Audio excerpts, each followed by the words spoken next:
Hello दोस्तों, स्वागत है आप सबका फायर सेफ्टी एकेडमी में। दोस्तों, आज की वीडियो में हम देखने वाले हैं स्टैंडर्ड ऑपरेटिंग प्रोसीजर के बारे में, जो कोरोना वायरस से रिलेटेड है। आप सबको पता होगा कि लॉकडाउन के चलते जितने भी ऑफिसेज हैं, प्रोजेक्ट साइट है, जितने भी कंस्ट्रक्शन साइट हैं, सबको बंद कर दिया गया है। तो लॉकडाउन के बाद अगर उन्हें हम रिज्यूम करना है, वहाँ पे काम दोबारा शुरू करना है, तो क्या क्या स्टैंडर्ड ऑपरेटिंग प्रोसीजर होना चाहिए, क्या फॉलो करना है हमें, इन सब के बारे में हम वीडियो में देखेंगे। साथ ही हम देखेंगे कि इसमें क्या क्या चेकलिस्ट आपको फिल करवानी चाहिए, क्या क्या आपको चेकलिस्ट की जरूरत पड़ेगी, जैसे health PP matrix, subcontractor undertaking forms, checklist for restoring activities, health declaration form, visitor consent. ये कई तरह की चेकलिस्ट है जिनको मैं वीडियो में दिखाऊंगा, ये क्या क्या इनमें है और किस तरीके से इनको फिल करवाना है, इनको भरवाने से फायदा क्या है। तो इन सब के बारे में हम वीडियो में बात करेंगे। तो चलिए वीडियो को शुरू करते हैं। सबसे पहले देखेंगे स्ट्रेटेजी फॉर कोविड-19। तो सोशल डिस्टेंसिंग मेंटेन करना है और आपकी साइट पे जितने भी वर्कर हैं उनमें 50% से ज़्यादा वर्कर्स को अलाउ नहीं करना है एक साथ काम करने के लिए। हो सके तो शिफ्ट वाइज वो काम करवाइए, A shift, B shift and C shift. इससे जो आपके वर्कर्स एक साथ बहुत ज़्यादा इकट्ठा नहीं हो पाएंगे, मास गैदरिंग होने से बच पाएगी। आपके वर्क प्लेस पे जितने भी क्राउड गैदरिंग प्लेसेज है, जहाँ पे भीड़ इकट्ठा होने के चांसेज हैं, उन सब जगहों को मार्क करिए और उन जगहों पे सोशल डिस्टेंसिंग का पालन करवाने की कोशिश कीजिए। स्क्रीनिंग एंड मॉनिटरिंग में तो जितने भी एम्प्लॉई हैं, आपके जितने भी वर्कर हैं, उनकी सबकी कंटिन्यूस मॉनिटरिंग होनी चाहिए हेल्थ की। जितने भी वर्कर हैं, जितने एम्प्लॉई हैं, सबके बॉडी टेम्परेचर की स्क्रीनिंग होनी चाहिए, वो मैंडेटरी है। और जो स्क्रीनिंग होगी इसका ध्यान रखना चाहिए, नॉन कॉन्टैक्ट होनी चाहिए, यानी इंफ्रारेड जो थर्मामीटर्स आ रहे हैं उनका यूज होना चाहिए। आगे देखेंगे डिसइंफेक्शन एंड सैनिटाइजेशन। तो जो भी आपके कॉमन प्लेसेज हैं, लार्ज एरियाज हैं, या फिर जो टच प्रोन्स एरियाज हैं जहाँ से इन्फेक्शन होने के चांसेज है, जैसे दरवाजे के हैंड रेल्स वगैरह, इन सब जगहों को टाइम टाइम पे सैनिटाइज करना है। जितने भी आपके कॉमन एरियाज हैं उन सबको सैनिटाइज करना है। कंटेनमेंट प्लान, तो आप अपने एरिया को आइसोलेट करिए, छोटे छोटे हिस्सों में बांट सकते हैं। एक क्वारंटाइन रूम बना के रखिए कि अगर आपको कोई सस्पेक्टेड केस मिलता है कोविड-19 से रिलेटेड, तो आप उसे उसमें रख सकते हैं कुछ समय के लिए। तो इसलिए एक क्वारंटाइन रूम अगर पॉसिबल है तो बना के रखिए। जो भी गवर्नमेंट अथॉरिटीज़ हैं, लोकल एजेंसीज हैं, उनसे कांटेक्ट में रहिए, ताकि जो भी उनकी एडवाइजरी आती रहती हैं उनसे आप अवेयर रहें। प्रिवेंशन एंड अवेयरनेस में जितने भी साइट पे एंटर करेंगे, जितने भी विजिटर, वर्कर या एम्प्लॉय, सबको नोज मास्क मैंडेटरी है, सबको में नोज मास्क पहन के एंटर करना है। जितने भी लोग हैं जो मल्टीपल पीपल से डीलिंग कर रहे हैं, वो पूरी तरह से पीपी प्रोटेक्टेड होंगे। जितनी पीपी की रिक्वायरमेंट है, सारी पीपी उन्हें पहननी है। और जो वर्कर्स हैं, जो विजिटर्स हैं, उन सब के लिए आपको एक कोविड-19 से रिलेटेड ट्रेनिंग प्रोग्राम चलाना है कि उस पर ये फैलता कैसे है, इसे रोकना कैसे है और क्या क्या हमें प्रिकॉशंस लेने होते हैं, इन सब के बारे में हम ट्रेनिंग में उनको बता सकते हैं। आगे देखेंगे before resuming site activities. Site activity resume करने से पहले आपको क्या क्या करना है। तो सबसे पहले काम करेंगे डिसइंफेक्शन का। तो डिसइंफेक्शन उन जगहों का करेंगे जो आप, अगर आपकी कंपनी गेस्ट हाउस प्रोवाइड कराती है तो गेस्ट हाउस का डिसइंफेक्शन करेंगे। जितने भी स्टोर्स एरिया हैं वहाँ पे करेंगे। वर्कमैन कैंप्स हैं वो सब डिसइंफेक्ट किए जाएंगे। व्हीकल्स हैं जो ट्रांसपोर्टेशन के लिए यूज होते हैं, कन्वेंस के लिए यूज होते हैं, उनका डिसइंफेक्शन होना बहुत ज़्यादा ज़रूरी है। जॉब लोकेशंस है जो आपकी पूरी वो डिसइंफेक्शन की जाएगी उसकी। और जो ऑफिस एरियाज हैं, पोटा केबिन या फिर परमानेंट ऑफिस, उन सब का डिसइंफेक्शन जरूरी है। उसके बाद ही आपका वर्क रिज्यूम हो सकता है। उसके लिए कुछ और काम को कंटिन्यू करने से पहले क्या क्या आपको देखना पड़ेगा। तो सबसे पहले ये है, लोकल अथॉरिटी से आपको परमिशन लेनी पड़ेगी काम आपका शुरू करने के लिए। दूसरा जो है, वो जो डिसइंफेक्शन करने वाला पर्सन है, जो डिसइंफेक्शन का काम कर रहा है, एम्प्लॉई है या वर्कर है, उसके पास प्रॉपर पीपी होनी चाहिए, पूरा कवरऑल होना चाहिए, ग्लव्स, मास्क एंड गॉगल्स होने चाहिए। ये सब पूरा उसके पास पीपी होना चाहिए अप्रोप्रिएट। जो भी प्रमुख जगहें हैं वहाँ पे डिसइंफेक्शन से रिलेटेड बोर्ड लगाना चाहिए कि डिसइंफेक्शन कैसे किया जाना है और किस किस तरीके से किया जाना है। डिसइंफेक्शन जो है, स्टार्टिंग के दिनों में डिसइंफेक्शन आपको आपके वर्क प्लेस पे दिन में 2 बार करवाना चाहिए और उसके बाद आप दिन में 1 बार करवा सकते हैं। जो भी आपके एसी हैं उनके फिल्टर्स को क्लीन करवा लीजिए और जो आपका ड्रिंकिंग वाटर है उसका समय पर टेस्ट करते रहिए और रिकॉर्ड मेंटेन करते रहिए। डिसइंफेक्शन के लिए जो केमिकल यूज करेंगे उसमें आप इंश्योर करें कि उसमें हाइपोक्लोराइड या हाइड्रोजन पेरोक्साइड का यूज किया जा सकता है डिसइंफेक्शन के लिए। Specific measure for project sites. Specific measures क्या क्या है ये देखेंगे। जितने भी नए वर्कर्स हैं उनका मोबिलाइजेशन नहीं होना चाहिए जब तक लोकल अथॉरिटी अलाउ नहीं करती है। किसी भी नए वर्कर को काम पे लगाना अवॉइड करना चाहिए। आप किसी भी जैसे नए वर्कर को ले आए और हो सकता है उसकी ट्रैवल हिस्ट्री हो या फिर किसी वो कोरोना पॉजिटिव के कांटेक्ट में आया हो तो प्रॉब्लम हो सकती है, इसलिए कोई भी नया वर्कर आप अवॉइड करें, जिसे काम पे ना लगाएं आप। इंडक्शन ट्रेनिंग से पहले सबकी एक मेडिकल चेकअप होनी चाहिए। डेली बेसिस पे जितने भी वर्कर अंदर आ रहे हैं, जितने भी एम्प्लॉय अंदर आ रहे हैं आपके वर्क साइट पे, सबकी बॉडी टेम्परेचर की स्क्रीनिंग होनी चाहिए, वो भी कॉन्टेक्टलेस होना चाहिए, इंफ्रारेड थर्मामीटर के थ्रू। आपकी वर्क साइट पर ही आपको ध्यान देना है कि मास गैदरिंग नहीं होनी चाहिए, कहीं भी भीड़ इकट्ठी नहीं होनी देनी है और सोशल डिस्टेंसिंग का पालन सबको करवाना है। वर्कमेंस के लिए आइसोलेशन रूम और टेंट्स अलग अलग अगर आप अरेंज कर सकते हैं तो करें। ज़्यादा से एक ग्रुप में 4 वर्कमैन रख सकते हैं। 4 वर्कमैन के लिए एक टेंट या रूम, छोटे छोटे गैंग बना के उन्हें अलग अलग रूम या टेंट्स अलॉट कर सकते हैं, रेस्ट रूम टाइप।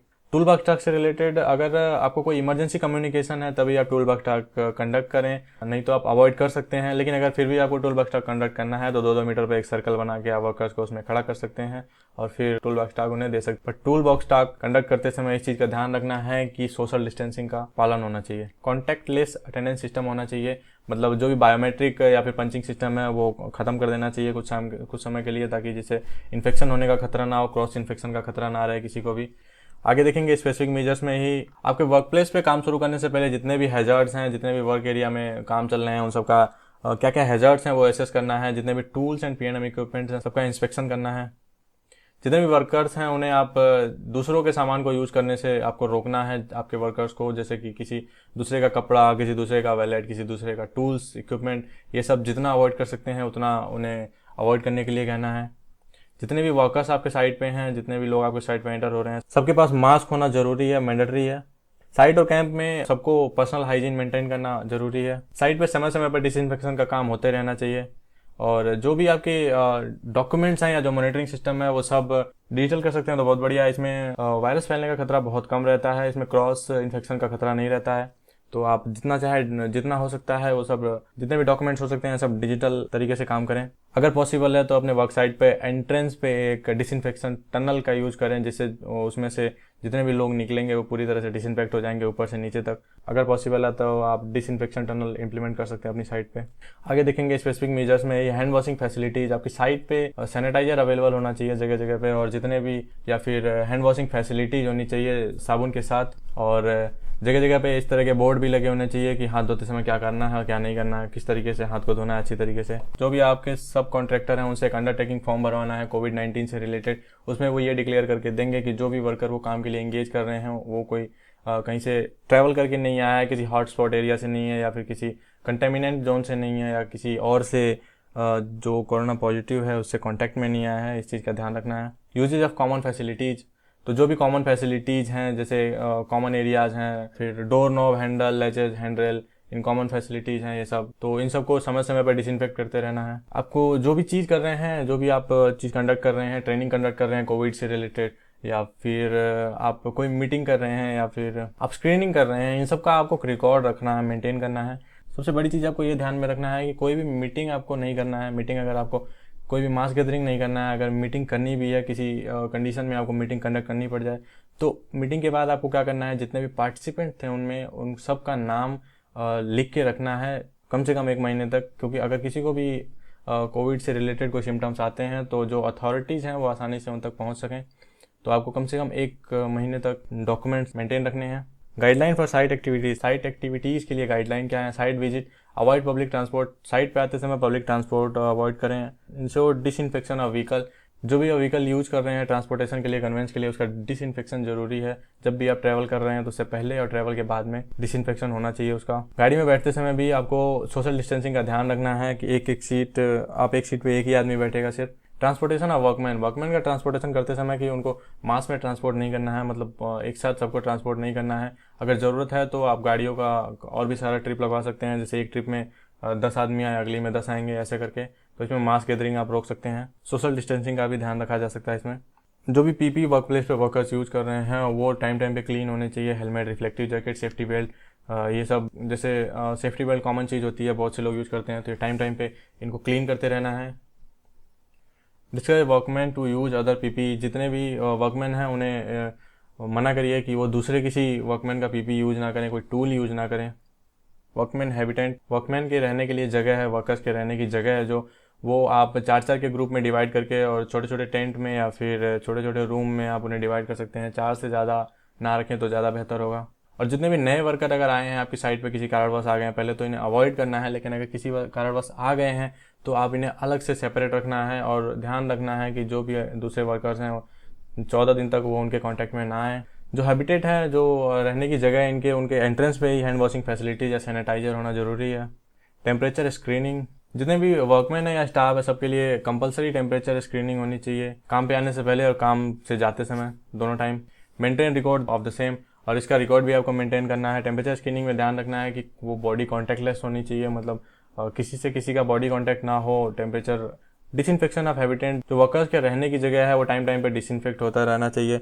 जो फूड वेस्ट है उन्हें टाइम टाइम पे हटाता रहना और हाइजीन मेंटेन करते रहना है। जो आपका कुक है, कुछ कंपनियां कुक प्रोवाइड कराती हैं जो हैबिटेंट हैं, जो गेस्ट हाउस है उनके लिए, तो आपके कुक जो है उसे बाहर जाना अलाउ नहीं होना चाहिए, बाहर के किसी भी आदमी से मिलना अलाउ नहीं होना चाहिए, और यहाँ तक कि जो कोई नया वर्कर है उससे भी उसे मिलने नहीं देना चाहिए।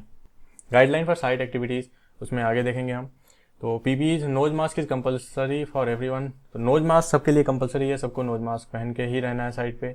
जो भी कोविड-19 से रिलेटेड पीपीई रिकमेंड कर जाती हैं वो आपको एक्टिविटी के हिसाब से पहनना है। साइट पे जो आपकी जॉब एक्टिविटी है उससे रिलेटेड भी आपको पीपीई पहनना है। डिस्पोजल ऑफ यूज पीपीई, जब भी हम मास्क पहनते हैं तो मास्क को आपको बार बार टच नहीं करना है, और जो आपका मास्क का बीच का पोर्शन है उसे टच नहीं करना है कभी भी। आपको अगर मास्क निकालना है पहनना है तो जो उसकी स्ट्रैप्स होती है कान के पीछे जो लगती है वहाँ से पकड़ के निकालना है और वहीं से लगाना है। कभी भी आप मास्क के बीच वाले पोर्शन को टच नहीं करना है।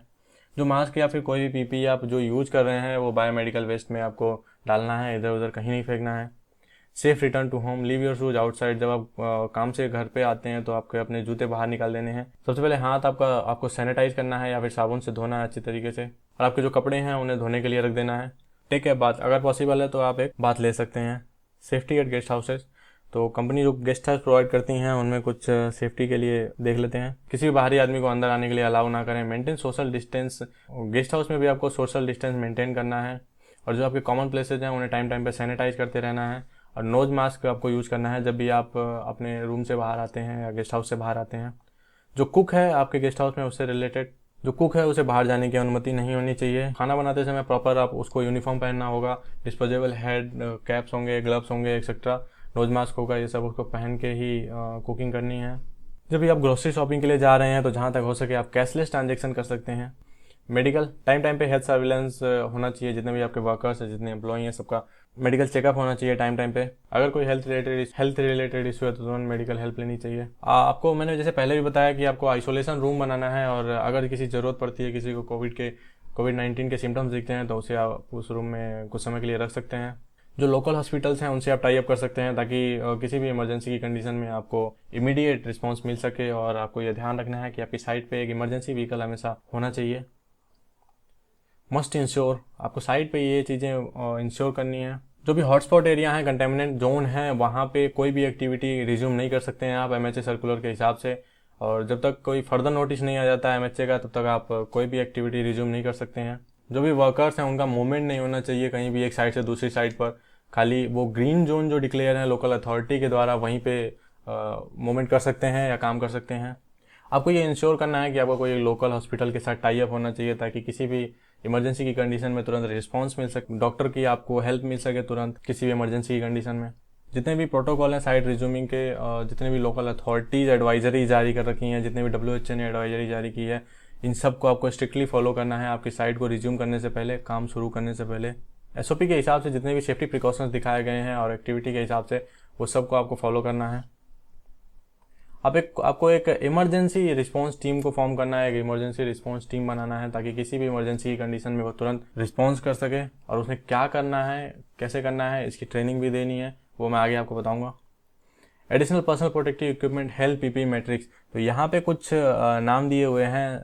Staff, general worker, mason, carpenter, cook, supervisor, visitors, और जो स्टाफ टेम्परेचर स्क्रीनिंग कर रहा है, जो कोविड सिम्टम्स जिसमें दिखाई दे रहे हैं आपको, या फिर और भी बहुत सारे हैं, तो इनको किस पीपी की ज़रूरत है इस चीज़ का ये एक टेबल है, इसमें आप देख सकते हैं। तो ये जो कॉमन लोग हैं जैसे staff, mason, carpenter, rod fitter, इन सब के लिए मास्क और गॉगल कंपलसरी है, बाकी एक्टिविटी के हिसाब से वो यूज कर सकते हैं। और फिर यहाँ पे जो है जो स्टाफ टेम्परेचर स्क्रीनिंग कर रहा है वर्कर्स की, उसके लिए कवरऑल भी होना चाहिए, नोज मास्क भी होना चाहिए, 3 ply 95 नोज मास्क है, 95 तो और अच्छा है, गॉगल्स होना चाहिए, फेस शील्ड होना चाहिए, ये सब चीज़ें हैं। तो ये आप चार्ट देख सकते हैं इसके अकॉर्डिंग। ये जस्ट इंडक्शन, अब कोई नए वर्कर आ रहे हैं तो आपको इंडक्शन उन्हें करवाना है, तो उसमें क्या क्या ध्यान रखना है इस चीज़ का देखते हैं हम। जितना हो सके उतने कम वर्कर्स को आप एक साथ इंडक्शन के लिए बिठाएं, ऐसे क्या होगा, मास गैदरिंग को रोका जा सकता है और सोशल डिस्टेंसिंग को मेंटेन रखा जा सकता है। अगर वर्कर्स को और भी ज़्यादा ज़रूरत है ट्रेनिंग की, तो आप छोटे छोटे प्रोग्राम्स में इंक्लूड कर सकते हैं। जो VR किट्स होती हैं, जो फिजिकल हम बुकलेट देते हैं एक पढ़ने के लिए या कॉपी देते हैं उनको पढ़ने के लिए ट्रेनिंग टाइम में, वो चीज़ अवॉइड करनी है हमें, इससे क्रॉस इन्फेक्शन से बचा जा सकता है। जो आपका रेगुलर इंडक्शन ट्रेनिंग है उसके साथ साथ आपको कोविड-19 के रिस्क और प्रिकॉशनरी मेजर्स के बारे में भी वर्कर्स को बताना है। उसमें क्या क्या इंक्लूड होना चाहिए वो देखते हैं। तो जो कोविड-19 का सिम्टम्स है ये इंक्लूड होना चाहिए कि क्या क्या सिम्टम्स है ये आपको बताना है, और ये कैसे फैलता है ये भी बताना है वर्कर्स को। सोशल डिस्टेंसिंग का इम्पोर्टेंस क्या है, अगर आप सोशल डिस्टेंसिंग मेंटेन कर रहे हैं तो इसकी इम्पोर्टेंस क्या है ये वर्कर्स को अच्छी तरह समझाना है। हाथ धोते समय क्या करना है क्या नहीं करना है, अच्छी तरीके से हाथ धोने का तरीका क्या है, इन सब के बारे में आपको इंडक्शन ट्रेनिंग के दौरान ही बताना है। अगर कोविड-19 के सिम्टम्स किसी में दिखाई देते हैं तो किसे रिपोर्ट करना है, कैसे रिपोर्ट करना है, इसके बारे में भी आप उन्हें इंडक्शन ट्रेनिंग में ही बताएंगे। अब बात करते हैं स्क्रीनिंग की। जब वर्कर कोई आपके वर्कप्लेस पे काम करने के लिए आता है तो वहाँ पे स्क्रीनिंग की जाती है, तो उसमें क्या क्या ध्यान रखना है ये देखेंगे। तो जब भी वर्कर आपके वर्कप्लेस पे काम के लिए आएगा तो स्क्रीनिंग के टाइम पे जो आप उससे रेगुलर इन्फॉर्मेशन कलेक्ट कर सकते हैं आप उससे कलेक्ट करेंगे, और उसके साथ साथ ही आप उससे एक सेल्फ डिक्लेरेशन फॉर्म भरवाएंगे जिसमें वो मेंशन होगा कि उसका नाम क्या है, कहाँ का रहने वाला है, कोई ट्रैवल हिस्ट्री, कोई ऐसे आदमी से मिला जो कोरोना पॉजिटिव है, इन सब से रिलेटेड उसमें डिटेल होती है। तो ऐसी एक चेकलिस्ट आगे वीडियो में मैं आपको दिखाऊंगा कि उसमें क्या क्या कंटेंट है और कैसे कैसे उसे फिल करना है। जो चेकलिस्ट है उसमें ये भी मेंशन होना चाहिए कि वो कौन सी जगह से है, एग्जैक्ट प्लेस क्या है उसका, और कोई कहीं ऐसा तो नहीं कि वो एक हॉटस्पॉट एरिया से है। तो वो सब चेकलिस्ट में मैं आपको दिखाऊंगा अभी आगे। किसी से उसका इंडिविजुअल कॉन्टैक्ट तो नहीं हुआ है जो कोरोना पॉजिटिव है, इस तरीके की डिटेल आपको लेनी है उससे, या फिर उसको कोई कोविड-19 के सिम्टम्स नहीं होने चाहिए। आपको स्क्रीनिंग करते समय इन सब चीज़ों को पता करना है।